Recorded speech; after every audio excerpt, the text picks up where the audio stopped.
September 2, Jesus' Call and Devotion. Living in dependence on me is a glorious adventure. Most people scurry around busily, trying to accomplish things through their own strength and ability. Some succeed enormously, others fail miserably. But both groups miss what life is meant to be, living and working in collaboration with me. When you depend on me continually, your whole perspective changes. You see miracles happening all around, while others see only natural occurrences and coincidences. You begin each day with joyful expectation, watching to see what I will do. You accept weakness as a gift from me, knowing what my power plugs in most readily to consecrated weakness. You keep your plans tentative, knowing that my plans are far superior. You consciously live, move, and have your being in me, desiring that I live in you. I in you and you in me. This is the intimate adventure I offer you. Bible reference is taken from 2 Corinthians chapter 12 verses 9 to 10. And he said to me, my grace is sufficient for you, for my strength is made perfect in weakness. Therefore most gladly I will rather boast in my infirmities, that the power of Christ may rest upon me. Therefore I take pleasure in infirmities, in reproaches, in needs, in persecutions, in distresses, for Christ's sake. For when I am weak, then I am strong. As well as Acts chapter 17 verse 28. For in him we live and move and have our being, as also some of our own poets have said, for we are also his offspring. As well as Acts uh, chap Colossians chapter 2 verses 6 to 7. As you therefore have received Christ Jesus the Lord, so walk in him, rooted and built up in him, and established in faith, as you have been taught, abounding in it with thanksgiving. And last but not least, John chapter 14, verse 20, which says, at that day you will know that I am in my Father, and you in me, and I in you. Reading the Bible in the year September 2, morning reading is taken from 1 Corinthians chapter 13. Though I speak with the tongues of men and of angels, but have not love, I have become sounding brass or a clanging cymbal. And though I have the gift of prophecy, and understand all mysteries and all knowledge, and though I have all faith, so that I could remove mountains, but I have not love, I am nothing. And though I bestow all my goods to feed the poor, and though I give my body to be burned, but have not love, it profits me nothing. Love suffers long and is kind. Love does not envy. Love does not parade itself, is not puffed up, does not behave rudely, does not seek its own, is not provoked, thinks no evil, does not rejoice in iniquity, but rejoices in the truth, bears all things, believes all things, hopes all things, endures all things. Love never fails. But whether there are prophecies, they will fail. Whether there are tongues, they will cease. Whether there is knowledge, it will vanish away. For we know in part, and we prophesy in part. But when that which is perfect has come, then that which is in part will be done away. When I was a child, I spoke as a child. I understood as a child. I thought as a child. And when I became a man, I put away childish things. For now we see in a mirror dimly, but then face to face.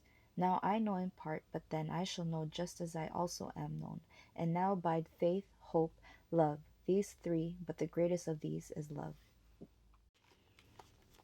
Reading the Bible in the year September 2, evening reading is taken from Psalms 137, 138, and 139. By the rivers of Babylon, there we sat down, we wept, when we remembered Zion. We hung our harps upon the willows in the midst of it, for there those who carried us away captive asked of us a song, and those who plundered us requested mirth, saying, sing us one of the songs of Zion. How shall we sing the Lord's song in a foreign land? If I forget you, O Jerusalem, let my right hand forget its skill. If I do not remember you, let my tongue cling to the roof of my mouth. If I do not exalt Jerusalem above my chief joy. Remember, O Lord, against the sons of Edom, the day of Jerusalem, who said, raise it to its very foundation. O daughter of Babylon, who are to be destroyed, happy the one who repays you as you have served us. Happy the one who takes and dashes your little ones against the rock. Chapter 138, a Psalm of David. I'll praise you with my whole heart. Before the gods I will sing praises to you. I will worship toward your holy temple and praise your name for your loving kindness and your truth, for you have magnified your world above all your name. In the day when I cry out, you answered me and made me bold with strength in my soul. All the kings of the earth shall praise you, O Lord, when they hear the words of your mouth. Yes, they shall sing of the ways of the Lord, for great is the glory of the Lord. Though the Lord is on high, yet he regards the lowly, but the proud he knows from afar. Though I walk in the midst of trouble, you will revive me. You will stretch out your hand against the wrath of my enemies, and your right hand will save me. The Lord will perfect that which concerns me. Your mercy, O Lord, endures forever. Do not forsake the works of your hands. Chapter 139. For the chief musician, a psalm of David. O Lord, you have searched me and known me. You know my sitting down and my rising up. You understand my thought afar off. You comprehend my path and my lying down, and are acquainted with all my ways. For there is not a word on my tongue. But behold, O Lord, you know it altogether. You have hedged me behind and before, and laid your hand upon me. Such knowledge is too wonderful for me. It is high, I cannot attain it. Where can I go from your spirit, or where can I flee from your presence? If I ascend into heaven, you are there. If I make my bed in hell, behold, you are there. If I take the wings of the morning, and dwell in the uttermost parts of the sea, even there your hand shall lead me, and your right hand shall hold me. If I say, surely the darkness shall fall on me, even the night shall be light about me. Indeed, the darkness shall not hide from you, but the night shines as the day. The darkness and the light are both alike to you. For you formed my inward parts, you covered me in my mother's womb. I will praise you, for I am fearfully and wonderfully made. Marvelous are your works, and that my soul knows very well. My frame was not hidden from you when I was made in secret, and skillfully wrought in the lowest parts of the earth. Your eyes saw my substance, yet being yet unformed, and in your book they all were written, the days fashioned for me, when as yet there were none of them. How precious also are your thoughts to me, O God!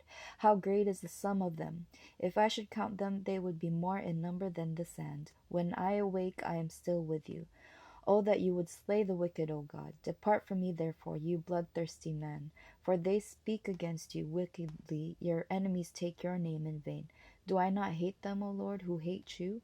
And do I not loathe those who rise up against you? I hate them with perfect hatred. I count them my enemies. Search me, O God, and know my heart. Try me and know my anxieties, and see if there is any wicked way in me, and lead me in the way everlasting.